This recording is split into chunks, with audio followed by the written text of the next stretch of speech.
Dear students, Assalamu alaikum. Hope you all are fine and doing well in your home.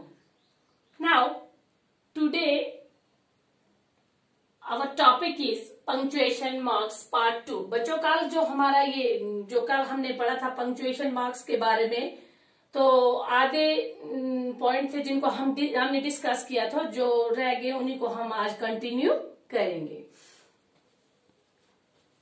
ठीक है बच्चों, तो आज हमारे पास कल हम कहां तक पहुंचे थे? आज मतलब हमने किया था full stop, question marks, exclamation mark और कॉमा।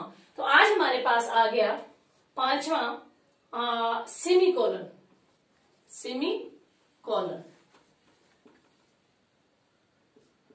आज हम इसको डिस्कस करेंगे, कंटिन्यू हम यहीं से शुरू करेंगे।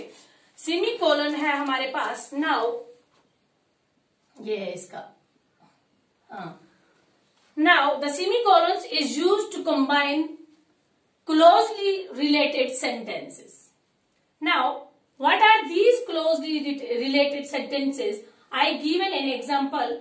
आई have a big test. I have a big test. ठीक है,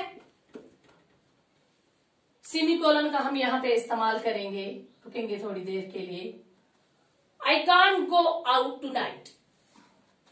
I can't go out tonight. ठीक है बच्चों? If you see, there is some connection between these two sentences. देखो जैसे यहाँ हमने देखा I have a big test. I can't go out tonight. तो ये जो हमारे पास दो सेंटेंस आ गए, इनका आपस में बहुत गहरा क्लोजली कनेक्शन है। That you can use a period or full stop here. और लास्ट पे हमने यहाँ पे पीरियड, जिसको फुल स्टॉप बोलते हैं, ये यहाँ पे हमने इस्तेमाल करें to show the connection between these two sentences and reduce the pause between these two sentences and given you feel that this is a one sentence. एक तो ये जो दो सेंटेंस हैं, जब हम इनको लास्ट पे फुल स्टॉप यहाँ पे लगाते हैं तो ये हमें दिखाता है कि ये एक ही सेंटेंस है। लेकिन यहाँ पे जो सेमीकोलन हमने लगाया तो यहाँ पे ये हमें शो करता है कि इन दो सेंटेंस में बहुत क्लोजली रिलेशन है आपस में। ठीक है ना? This is a one sentence. Now the semicolons is used between independence clauses and helps to avoid the use of coordinating conjunction which are जैसे and, ठीक है ना, but, for, so and so on। ये जो हमारे पास क्या है, ये जो हमारे पास कंजक्शन है, तो इनके यूज को ये अवॉइड करता है। जहां पे जब हम यहाँ पे देखो, जैसे एंड मत यहाँ पे लिखा है I have a big test and, या बट है ना, आई कॉन्ट, तो सेमीकोलन यहाँ पे लगा। जब ये लगेगा तो उसके बाद ये जो चीजें हैं, ये जो हमारे पास कंजक्शन है, इनको अवॉइड किया जाता है, इनका यूज नहीं होता है। For example, I have finished the main course, now I have to make dessert. ठीक है ना? Show the relationship between two sentences. ठीक है ना? तो ये चीजें जो है ये हमें दिखाता है सेमीकोलन में। अब इसके बाद आगे नेक्स्ट वन, वो है हमारे पास कोलन। क्या है बच्चों? 6 हमारे पास जो छठा टाइप आ गया, ये है हमारे पास the next punctuation marks is colon. ये इसकी सिंबल है ये। Colon is used to introduce words, list, names and phases after independence clause. It can be used for sentences as well. Let's understand this. जैसे हम यहाँ पे लिखेंगे all 3 children are involved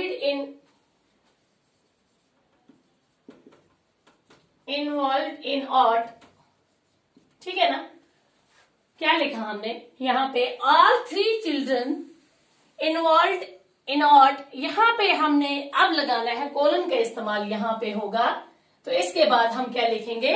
आगे कंटिन्यू करेंगे इसी सेंटेंस को। जैसे क्या लिखा है हमने, Neeta is a dancer, Neeta is a dancer, comma, Geeta is a singer and Raj, ठीक है ना। क्या लिखा हमने, Neeta is a dancer, Geeta is a singer and Raj is a painter. Full stop. ठीक है बच्चों, ये जो हमारे पास इंडिपेंडेंस क्लॉज है, it's gives information about Geeta, Neeta and Raj. ये हमें इन तीनों के बारे में इंफॉर्मेशन देता है। क्या इंफॉर्मेशन देता है हमें, जैसे Neeta is a dancer, Neeta क्या है, डांसर है, गीता क्या है, सिंगर है, and Raj is a painter. इन तीनों के बारे में ये हमें क्या देता है, इंफॉर्मेशन देता है। और अब एक और एग्जांपल मैं आपको बताऊंगी, जैसे नेक्स्ट, हाँ, वी वेंट टू सी,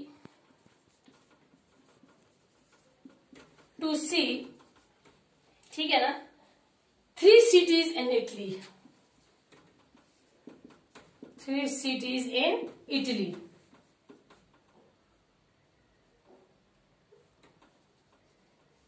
यहां पे कोलन का इस्तेमाल होगा, ठीक है ना।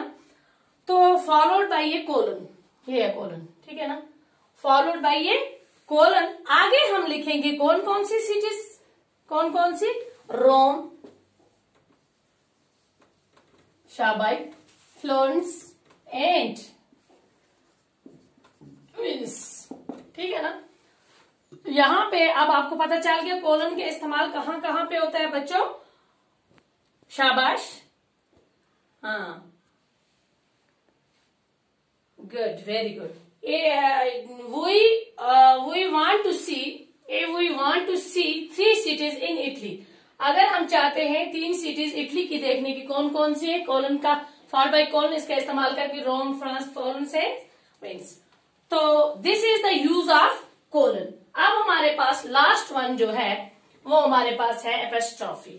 कौन सा बच्चों, एपिस्ट्रॉफी का इस्तेमाल हम कैसे करते हैं, शाबाश। The next one, punctuation in last, जो हमने यहाँ पे डिस्कस किए, कॉमनली जो यूज होते हैं वो एपिस्ट्रॉफी, ठीक है बच्चों। ये हमारे पास apostrophe, there is 2 main uses of apostrophe. The first one is it is used for contraction. देखो यहां पे जैसे बहुत सारी कंफ्यूजन होती है बच्चों को, एक यहाँ पे ये यूज होता है epistrophe. First one, it is use for contraction. Contraction के बारे में आपने पढ़ा होगा, कंट्रैक्शन, कंट्रैक्शन आपको पता है किसको बोलते हैं, शॉर्ट फॉर्म ऑफ वर्ड्स। जैसे हम यहां पे लिखेंगे आई एम, इसको बोलते हैं कंट्रैक्शन। क्या बोलेंगे इसको, कंट्रैक्शन। ये क्या, अगर इसको हम सीधा लिखते तो ये था आई एम, ठीक है ना।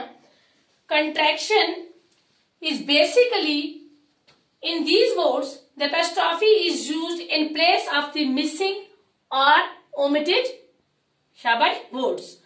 जैसे यहां पे मिसिंग वर्ड कौन सा था, जैसे दे आर, दे आर, ठीक है ना। जैसे यहां पे आ गया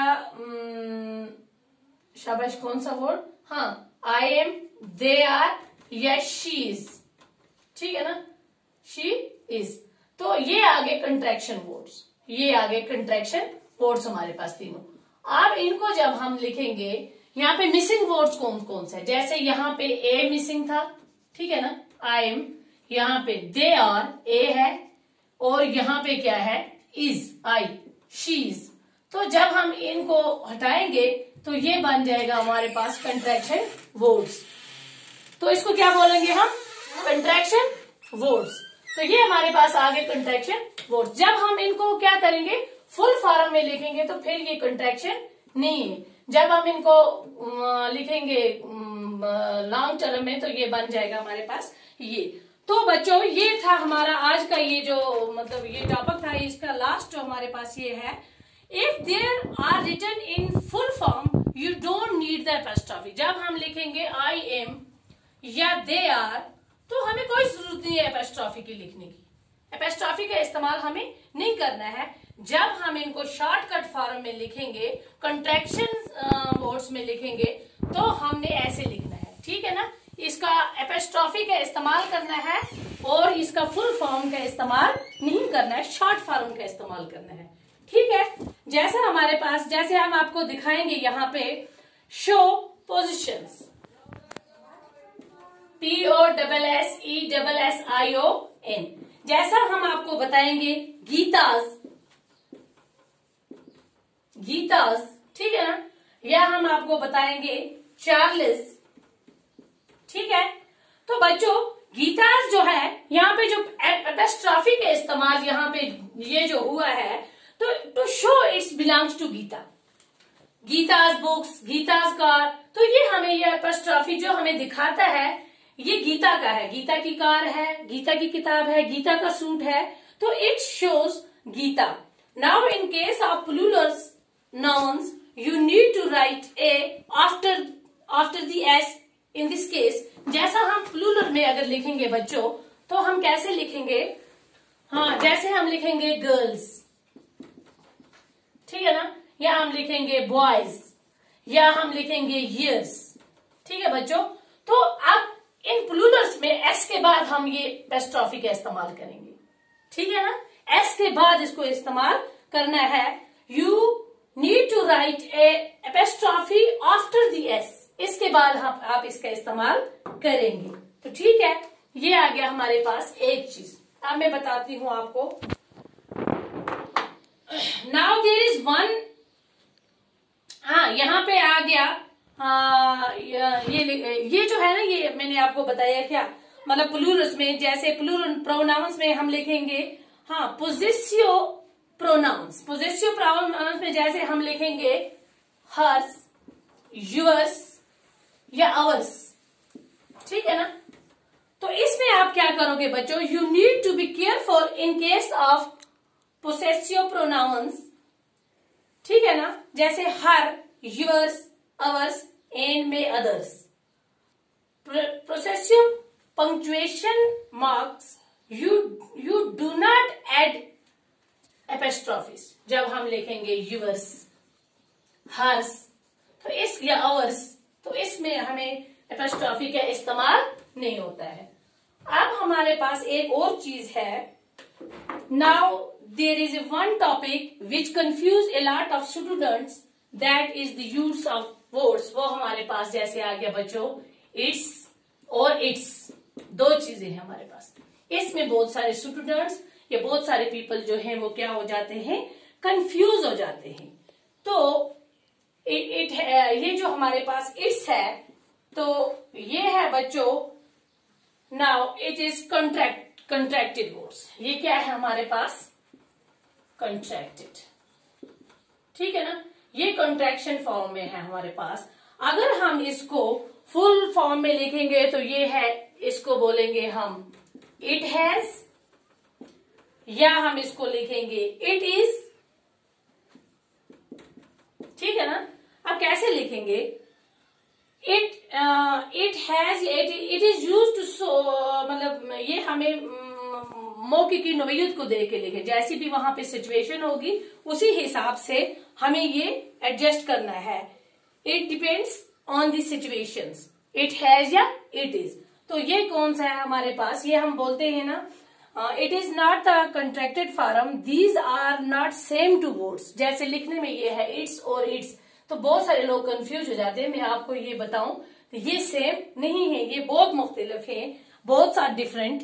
तो ये जो है, ये बच्चों ये आ गया कंट्रैक्टेड फॉर्म में। अगर हम इसको ऐसे लिखेंगे तो ये हो गया इट हैज या it is, it depends upon the situations. अब जो ये इट्स आ गया, ये हमें पोजीशन दिखाता है। क्या दिखाता है, it shows the positions and it is used to show positions here, like the dog tried to bite his own tell.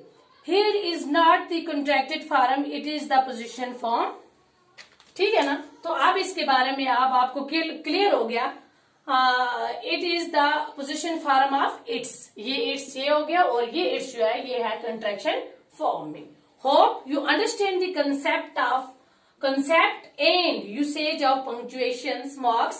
Let test this with the help of a practice exercise. अब हम और भी जब practice करेंगे इस exercise पे तो हमें और भी बहुत अच्छे से ये समझ आ जाएगा. होप आपको अच्छे से समझ आ गया हो. Okay, take care.